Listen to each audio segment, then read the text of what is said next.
I've exited Discovery. I'm a free agent now. After years of speculation, Richard Rawlings is finally speaking out. The Fast N Allowed star has revealed the truth behind a series of mysteries that have puzzled fans for years: why his marriages ended, why he abruptly sold off his prized car collection, and what really happened between him and the Discovery Channel. At 55, Rawlings says he's done hiding. And the truth, especially about a $6 million legal battle, is far more shocking than anyone imagined. Richard Rawlings was born on March 30, 1969, in a working-class neighborhood of Fort Worth, Texas. Long before he became a television personality and automotive entrepreneur, his life already revolved around cars.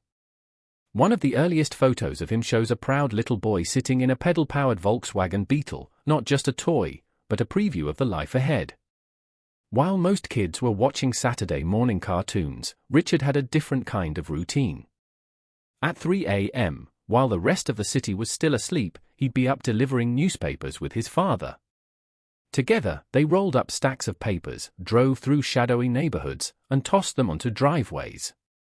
After school, Richard did it all over again for the afternoon edition. On weekends, he peddled house to house collecting payments. But what stood out to him most on those routes wasn't the money, it was the cars. Richard developed a sharp eye for detail. He memorized what each house had in its driveway, make, model, and year. Some customers were baffled by how much he knew. His answer was simple: I ride by your house twice a day, most days of the week. How wouldn't I know what you drive? His father, who often juggled 2 or 3 jobs just to keep things afloat, always made sure to have at least one indulgence for himself, a car or a motorcycle. That personal reward became a powerful lesson for Richard: if you want something special, you have to earn it. By the age of 14, Richard had saved enough money from his paper routes to buy his first car. It was 1983, and the car was a green 1974 Mercury Comet.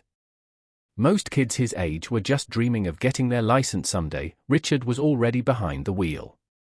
Not legally, of course, but that didn't stop him. That Comet was more than a vehicle, it was a statement. At school, he'd peel rubber in the parking lot, spinning donuts to show off.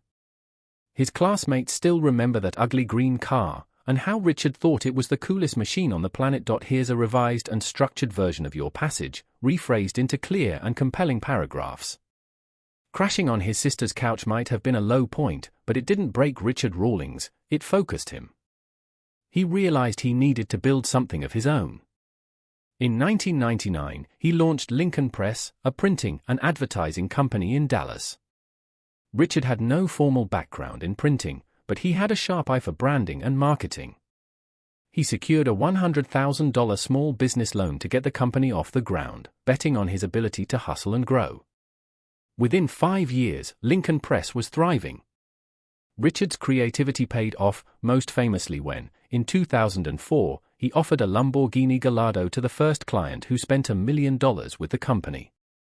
It was a bold stunt, but it worked. The company's profile skyrocketed, and business kept pouring in. Eventually, he sold Lincoln Press, and that sale gave him the capital he needed to chase his real passion, cars. In 2002, Richard Rawlings launched Gas Monkey Garage in Dallas. But success didn't come overnight. The shop was bare bones, no running water, no air conditioning, and minimal equipment. The money from the Lincoln Press sale funded the garage, but Rawlings still had to grind. He had the vision, the passion, and a skeleton crew, but few resources. Determined to make it work, he and his team hit the road, attending car shows, trade events, and rallies across the country, doing whatever it took to get the Gas Monkey name out there. Then came May 2007, when Rawlings and his friend Dennis Collins set out to break one of the most legendary records in car culture history, the Cannonball Run. The record, set in 1979, stood at 32 hours and 51 minutes for a coast-to-coast drive from New York City to Los Angeles. It had remained untouched for nearly 30 years. On May 12, 2007, Rawlings and Collins made their move. Skipping the planned Bull Run rally route from Montreal to Key West, they went straight for the record. Behind the wheel of a heavily modified Ferrari 550 Maranello equipped with extra fuel tanks to minimize stops, they departed Manhattan under the cover of night. After an intense push across 2,811 miles of American highway, they reached the Portofino Inn in Redondo Beach in just 31 hours and 59 minutes. They had done it, shaving nearly an hour off the long-standing record, averaging 87.6 miles per hour across the entire trip. Not everyone believed it at first. Some critics questioned the route or compared it unfavorably to the original runs. But despite the controversy, the feat stood out. It was bold, it was dangerous, and it was real enough to earn Richard Rawlings something deeply personal, a nod from Jay Leno. And for Rawlings, that meant more than most people realized, because Jay Leno isn't just a car guy. He is the car guy. By his senior year in 1987, Richard Rawlings was already on his third car, a sleek black 1977 Bandit Trans Am that looked like it had rolled straight out of Smokey and the Bandit. The car earned him instant recognition as the go-to car guy at Eastern Hills High School. But it wasn't just about showing off. Richard was already flipping cars, buying them cheap, fixing them up just enough, and selling them at a profit. By the time he graduated, he had flipped around 20 different vehicles. While most teens were earning minimum wage at part-time jobs, Richard was pulling in far more through hustle and instinct. He had a sharp eye for deals and knew how to add just enough value to convince buyers they were getting something special. That early grind laid the foundation for everything that would come later. But the path wasn't without danger. In the early 1990s, at just 22 years old, Rawlings found himself in a life-threatening situation. He was driving a 1965 Ford Mustang 2+2 Fastback, a classic with the kind of sloping roofline that car collectors dream about, when he was ambushed near Oakland Boulevard in a rough part of Fort Worth. Carjackers tried to drag him out of the driver's seat. Richard fought back. During the scuffle, a bullet tore through his shoulder and traveled down his left arm. He survived. For many, that would have been enough to turn their back on the car world forever. But for Richard, it only deepened his resolve. Before the fame, the tattoos, and the garage empire, Richard wore uniforms, 3 of them. Between 1988 and 1990, before turning 21, he served as a police officer, firefighter, and paramedic. His father had always told him, get a good job with benefits, stay loyal, and retire with a gold watch. Richard took that advice to heart, at least for a while. In 1988, things took a turn. While delivering Miller Lite to a local bar, one of the regulars, whom Richard had always assumed was just another drunk, asked him what he planned to do with his life. Richard mentioned wanting to go into law enforcement but said he couldn't afford the police academy. The man looked at him and said, "Damn it, I'm the mayor of so-and-so city." 17 days later, Richard was enrolled at the North Texas Police Academy. He went on to serve as a cop in Alvarado, then as a firefighter in Coppell. Wearing multiple hats taught him how to stay calm in chaos, skills that would prove invaluable in business years later. But by age 25, Richard was restless. He sold everything he owned and bought a Jeep, heading west to California in search of something new.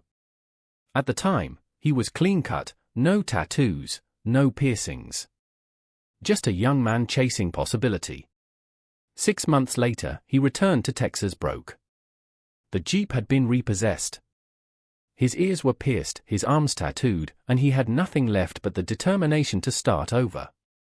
Jay Leno isn't just a car enthusiast, he's an institution. His garage is home to hundreds of classic and rare vehicles, and his encyclopedic knowledge of automotive history has earned him massive respect in the car world. So when Leno personally acknowledged Richard Rawlings for breaking the Cannonball Run record, it wasn't just a compliment, it was a powerful stamp of approval. At the time, Rawlings was still years away from becoming a household name through Fast and Loud, but that nod from Leno gave him serious credibility among gearheads and industry insiders alike. Between 2002 and 2012, building Gas Monkey Garage into a legitimate business was an uphill battle. Rawlings invested everything he had into the shop, which operated with no air conditioning, no running water, and barely enough tools to get the job done. He struggled to find reliable mechanics, chased down rare parts with limited funds, and often fought just to keep the lights on. Every car was a gamble, and every customer was hard won. Yet, despite the odds, Rawlings remained driven by a bigger vision. During those lean years, he began pitching an idea for a TV show, something that would bring car restoration to a broader audience. Not just gearheads, but families, kids, and anyone who appreciated a good story with some horsepower behind it.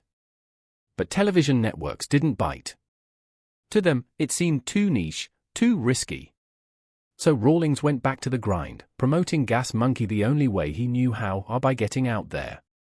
He hit the road, attended car shows, met fans face-to-face, and steadily built a following. It wasn't fast, but it was real, and by the time Discovery Channel finally said yes in 2012, the name Gas Monkey already had weight in the automotive world. When Fast N Loud premiered on June 6, 2012, nobody expected it to explode the way it did. What started as a gritty little Dallas garage quickly became a global brand. At the center of it all was Richard Rawlings.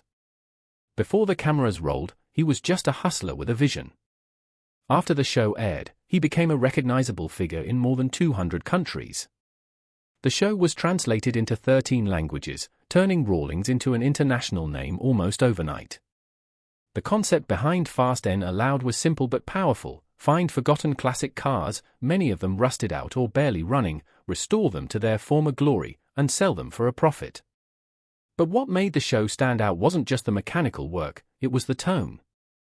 While other car shows leaned into heavy drama or stayed too technical, Fast N Loud was built to be accessible. Rawlings often said he wanted it to be something both kids and grandparents could enjoy. He wasn't aiming to make just another car show. He wanted it to be fast-paced, entertaining, and above all, fun. Rawlings wanted Fast N Loud to be a show that anyone could enjoy.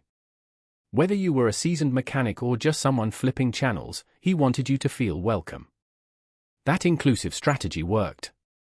Viewers were drawn in not just by the classic cars and high-octane builds, but by the infectious energy of the show. However, the real turning point came when Rawlings used the show's success as a launchpad to build something much bigger than a TV series. He expanded the Gas Monkey brand far beyond the garage.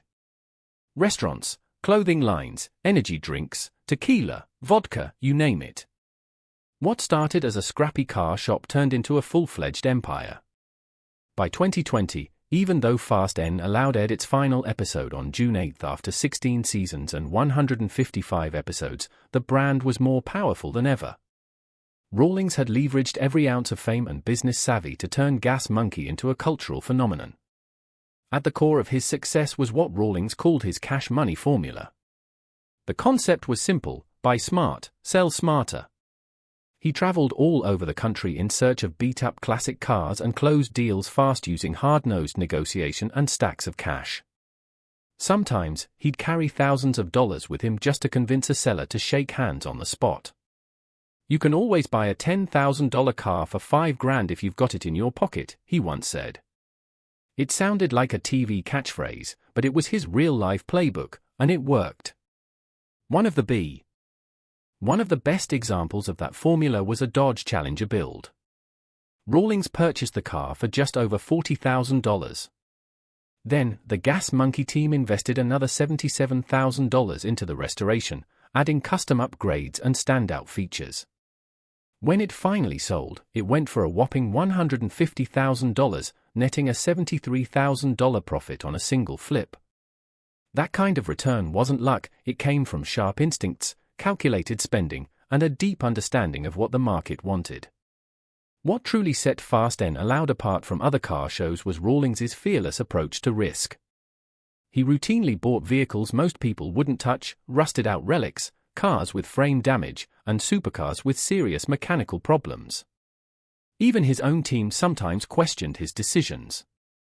But Rawlings had an uncanny ability to see potential where others saw junk.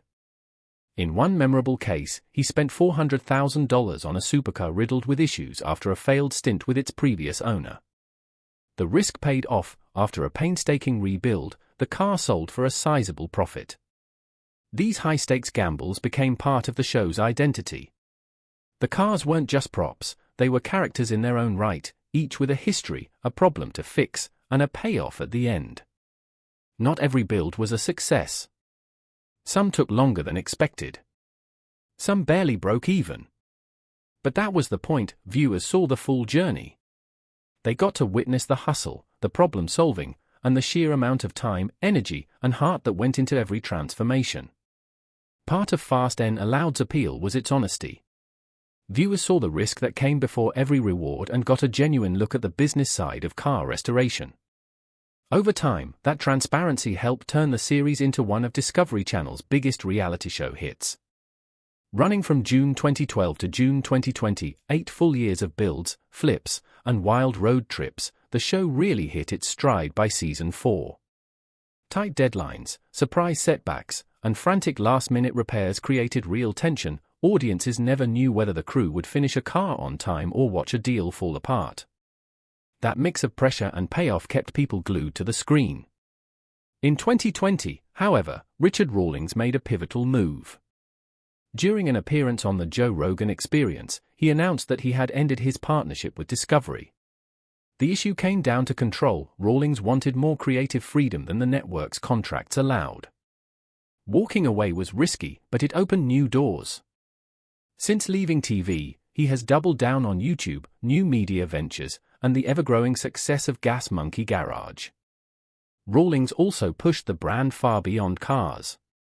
In September 2013, he opened the first Gas Monkey Bar and Grill in Northwest Dallas on the former Firewater Bar and Grill site, a sprawling 19,000 square foot venue that was equal parts restaurant, music hall, and full-throttle attitude.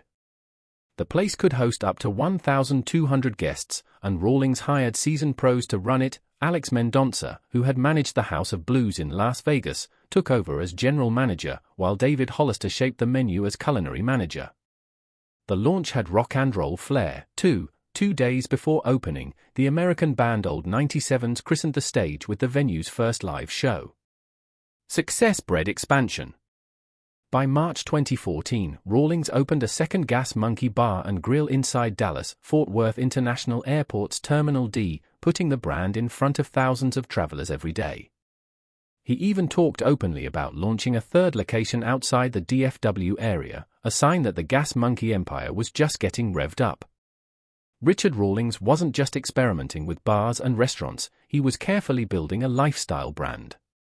The original Gas Monkey Bar and Grill quickly became more than just a place to eat. It evolved into a vibrant hotspot where car culture, live music, and Dallas nightlife collided. Then, in October 2014, Rawlings took things even further. Just across the street from the bar and grill, he launched Gas Monkey Live, a 38,000 square foot concert venue that could host up to 3,000 people. Before Rawlings took it over, the location had housed Toby Keith's I Love This Bar and Grill. But Rawlings transformed the space into a high-energy venue built for serious music lovers and large crowds. On opening night, punk legend Social Distortion took the stage, setting the tone for the kind of high-caliber acts the venue would attract.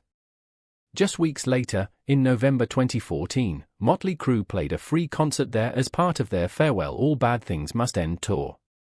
Branded as Dodge Rocks Gas Monkey, the event was exclusive, only Dodge owners were invited. But it wasn't just about the music. Dodge also used the occasion to show off their latest muscle cars, including the Charger SRT Hellcat and Challenger SRT Hellcat.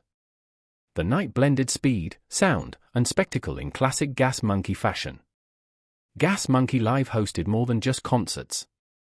It became a versatile venue for VIP parties, corporate events, and private functions, complete with green rooms and flexible layouts. However, despite its initial success, the venue couldn't survive the financial blow dealt by the COVID-19 pandemic. In May 2020, Gas Monkey Live closed its doors for good, ending a bold chapter in Rawlings' foray into live entertainment. Still, the closure didn't dampen his drive. Back in 2014, the same year he launched Gas Monkey Live, Rawlings became the national spokesperson for Dodge. His face began appearing in commercials across the country, often behind the wheel, talking up Dodge's power and style. Known from Fast N Aloud, Rawlings brought car guy credibility to the campaign. The Dodge Rocks Gas Monkey concert became the perfect fusion of his automotive passion, his concert venue, and a major car brand. It helped Dodge connect more deeply with gearheads and gave Rawlings national visibility. By 2019, Rawlings was ready to take another leap, this time into the